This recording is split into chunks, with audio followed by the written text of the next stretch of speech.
Hey guys, what's up and welcome back to my channel. If you guys are new here, then welcome to my channel. My name is Crystal and thank you all for clicking on this video. If you guys are not already subscribed, then please go ahead and hit that subscribe button, and also please turn on your post notifications so that you guys are notified the moment I upload a video. It is Wednesday, so happy Wednesday to you all. We are back with another True Crime Wednesday video. Today's case is going to be about a 23-year-old woman named Khiara Henry. Kiara took a solo trip to Hawaii in July of 2019. Unfortunately, after that trip, Kiara never returned back home and is still missing to this day. This is the case of missing Khiara Henry.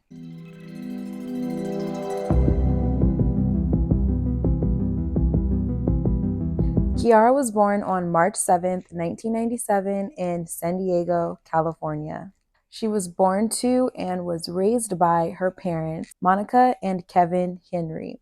They had a total of 4 children, 3 girls, including Kiara, and a boy. Kiara was the second oldest child in her family. Kiara's family described her to be very adventurous. She loved being outdoors and doing activities and hobbies that required just being outdoors and going outside, such as hiking. That being said, Kiara's decision to take a solo trip to Hawaii did not surprise her family one bit. They were a very close, tight-knit family.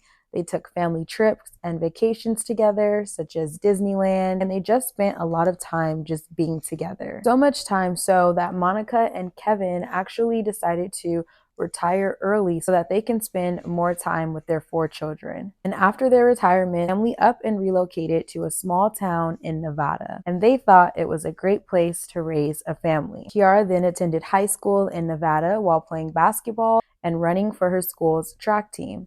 She was a great athlete overall, and in fact, she was ranked #1 in track and field in the state of Nevada. After Kiara graduated from high school, the family then relocated back to San Diego, California. Once the family relocated back to San Diego and it was time for Kiara to, make the next decision in her life, she was really undecisive as to where she wanted to take her life, what path she wanted to go on, and what she really wanted to do next. Kiara was so much so now into art that she enrolled into online art classes. But sooner rather than later, Kiara just decided that school was not her thing. She wanted to do something that was more outdoorsy, where she had the freedom and she could just travel the world. And so this is actually what sparked Kiara's solo travel adventures and journeys. Kiara's parents stated that she never stayed in one place for too long. So in 2019, Kiara decided that her next destination that she wanted to travel to alone was going to be Hawaii. She told her parents that she wanted to go to Hawaii and stay there for a month. Her lease to her apartment was up in August of 2019, so she wanted to go to Hawaii and then just find a new apartment once she got back. Kiara's mom, Monica, suggested that Kiara stay for about 2 weeks first, just to kind of get a feel and see if she really liked Hawaii. And then if she did, then she could always rearrange her travel plans to stay an additional 2 weeks. So on July 11th, 2019, Kiara began her next solo adventure and flew from San Diego, California to Oahu, Hawaii. There, Kiara checked in and stayed at the Turtle Bay Resort. Kiara did let her family know that she had arrived to Hawaii safely. A few days later, on July 17th, Kiara checked out of Turtle Bay Resort and she flew to the island Maui, where she then checked in and stayed at the Ashton Hotel. She stayed here for only one night, and the following day, on July 19th, checked into the Ashton Hill Resort, where she planned to stay until July 21st. No one really knows Kiara's exact movements and whereabouts while she was on the island, because shortly after she arrived, she stopped communicating with her family.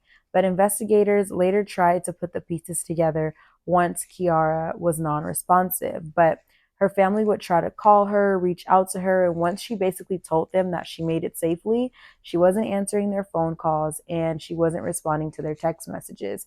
The family said that Kiara had her read receipts on, so they knew that Kiara was reading their text messages, but she just wasn't responding to them. So the family later found out the last person to actually speak to Kiara was her sister. This was on July 13th, 2019, which was only 2 days after Kiara left San Diego. She left San Diego on July 11th. The last known contact with her family and communication was 2 days later, July 13th. So on July 19th, once Kiara was on the island Maui and checked into the Ashton Hill Resort, she booked a couple of tours so that she could go exploring over the next couple of days.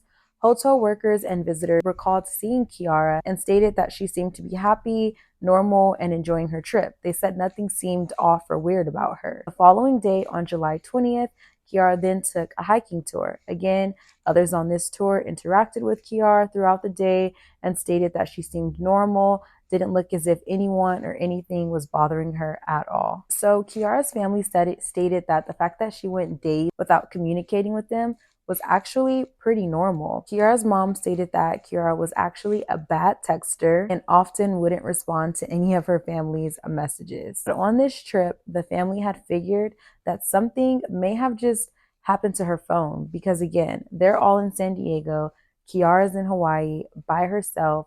She's reading their messages, so they're assuming she's reading their messages, but she's just unable to respond because there's something probably wrong with her phone. So the following day, on July 21st, Kiara checked out of the Ashton Hill Resort and asked the concierge if she could use their computer. They let her use their computer. She proceeded to book a flight back home to San Diego for July 29th. Kiara also tried booking a room at another hotel, but this hotel, unfortunately, didn't have any availability for the next upcoming days. While also using the hotel's computer, Kiara also tried to book a vehicle at Hertz Rental Car near the airport. She only requested to rent this car one day, which would have meant she would have returned it the following day on July 22nd. As seen on surveillance footage, Kiara took a cab to the rental car place. She then rented a black 2018 Nissan Sentra. Kiara is then seen again around 2 p.m. driving out of the rental car place. And this footage is actually the last time that Kiara was ever seen. So by this time, Kiara's family still doesn't know why she's not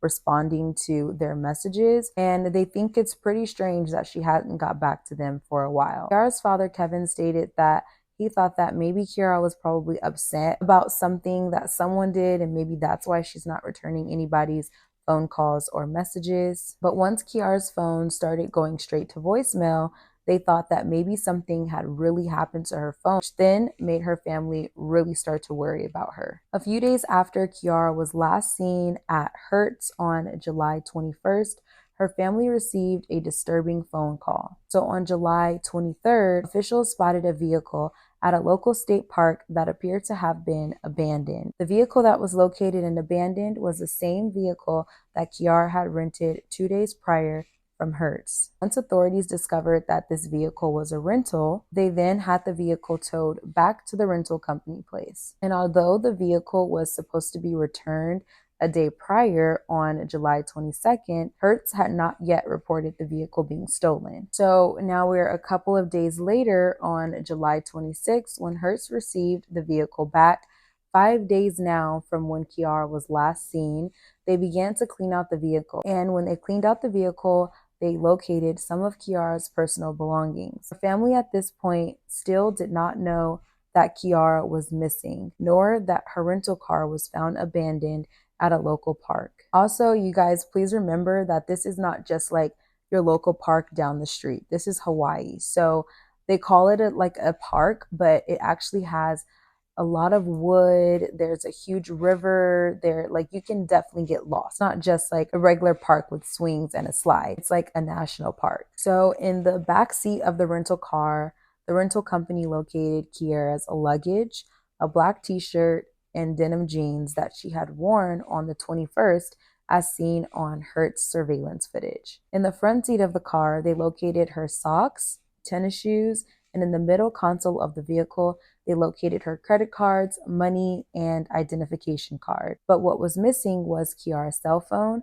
the keys to the car, and her backpack that she was seen wearing on Hertz's surveillance footage as well. After discovering all of these items, Hertz then contacted Kiara's family to let them know that her belongings were found in the abandoned rental vehicle. Her family then contacted local police in Maui, Hawaii, and let them know that Kiara was missing. So now on July 28th, 7 days after Kiara was last seen, Maui issues a be on the lookout for Kiara, letting the city know that Kiara was missing and just to get her face and her name out there. So the following day, July 29th, which was the day, if you guys remember, that Kiara had booked her return flight back home to San Diego. So the following day, her family was very hopeful that Kiara was going to make her flight, but unfortunately, Kiara was a no-show for this flight and never made it back home. Once the word got out about Kiara's disappearance, people in the community came out and helped search for Kiara. Kiara's family also flew to Hawaii so that they can be on the ground there searching for her as well, and to kind of meet up with authorities, backtrack her steps, and really try to see what was going on the last few days before Kiara was last seen. Kiara's parents spoke to locals and staff members at the hotel. They also discovered that after leaving Hertz on July 21st, Kiara went straight to the park that her vehicle was found abandoned at, which to her parents and authorities, this basically signified to them that going to this park must have been a plan of Kiara's all along. Also, being that they were only able to find a hotel reservation for Kiara from July 22nd to July 29th, her family and authorities pretty much assumed that Kiara's plan on July 21st was to sleep in her car that night, return the vehicle on the 22nd, and check into the hotel that she had booked from the 22nd to the 29th. Again, this wasn't confirmed that Kiara's plan was to sleep in her car the night of the 21st, basically just using what was going on, context clues, and her reservations.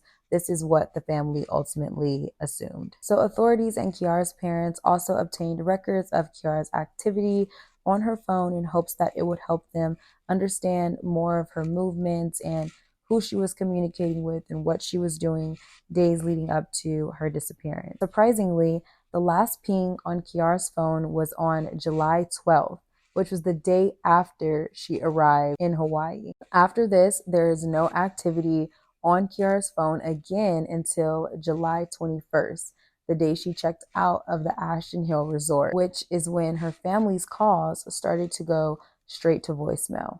It's really unknown as to why she didn't choose to contact her family or even update them about her travel plans, let them know that she had now made it to Maui safely, which we do know she did because there's all of this surveillance footage of her, undeniably Kiara in the videos, but her family just doesn't know why she didn't communicate with them. So once they saw that Kiara had actually previously booked a tour with the hotel to this park, it then became an assumption that Kiara went back to the park so that she can do some more exploring, but on her own this time, and that she could have possibly just gotten lost. But when the area surrounding the park had been searched, nothing was found. Kiara also could have possibly gone into the water and drowned. Like I said, this wasn't a normal park, guys. It had a huge pond area. So it is a possibility that Kiara could have slipped and fell and drowned, or she could have gotten in the water to intentionally swim and then somehow ended up drowning. So for weeks following Kiara's disappearance, her family,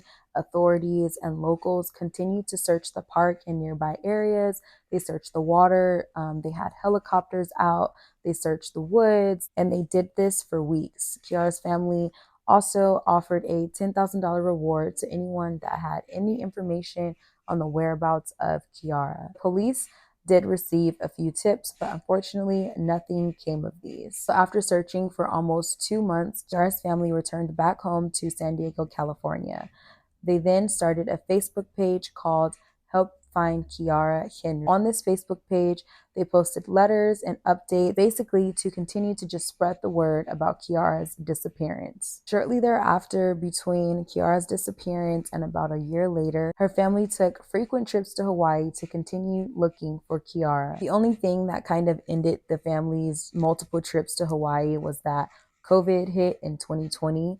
Kiara went missing in July of 2019. So once COVID hit, it got a little bit harder for the family to continue to travel to Hawaii.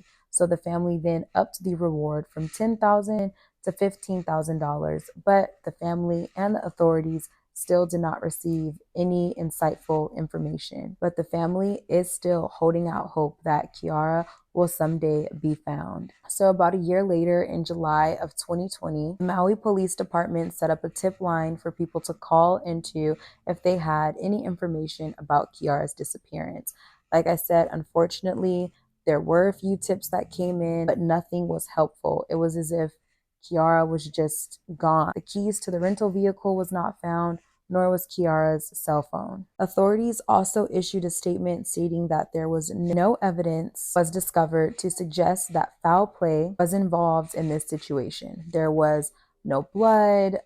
There wasn't anything that looked like Kiara had been attacked. It wasn't anything that looked like Kiara had been robbed because, like I said, her wallet, her credit cards found in the center console of the vehicle. It is so unfortunate, but to this day, Kiara's whereabouts are still unknown. After Kiara parked her rental car at the park, which we're assuming Kiara did park that rental car herself, after this happened, we don't know where Kiara went. We can assume that she most likely went exploring in the park. So a few months later, after still receiving no answers in 2021, the family again raised the reward from $15,000 to $25,000. Unfortunately, we are coming up on, I think, 4 years now, and there still have been no new leads nor any new evidence to indicate Kiara's whereabouts. In March of this year, Kiara would have actually been 27 years old. Kiara's family knows that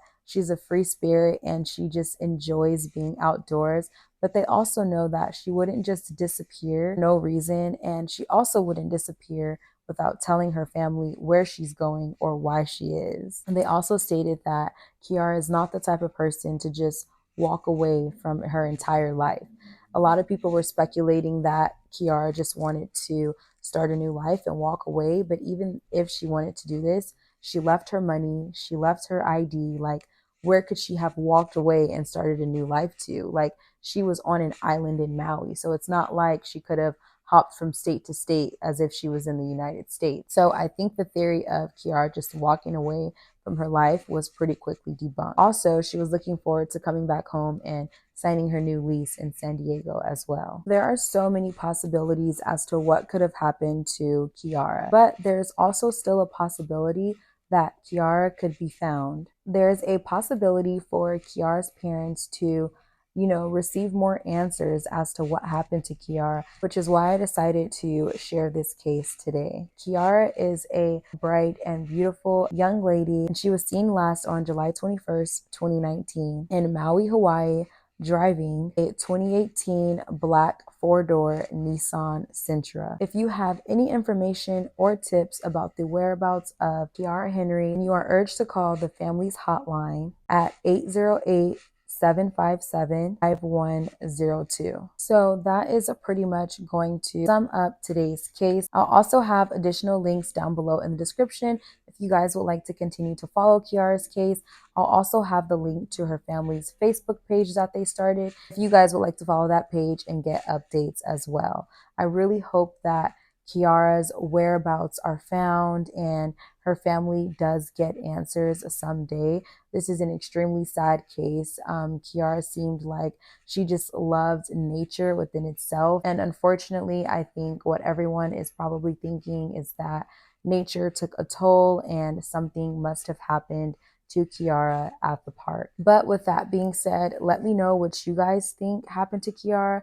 The amount of theories are endless, so let me know what you guys think happened to Kiara. Do you guys think she just wanted to walk away from life? Do you guys think something unfortunately happened with nature? Do you guys think she probably could have came in contact with an animal or even a person who saw her alone in Hawaii? Let me know you guys' thoughts and what you guys think down below in the comments. So thank you guys for tuning into another true crime video. Thank you all for watching. I'm glad that you guys are all now aware of Khiara Henry and her disappearance. Please do not forget to subscribe to my channel. Also, please do not forget to turn on your post notifications so that you guys are notified every time I post a video. So until next Wednesday's true crime video, I hope you all stay safe out there.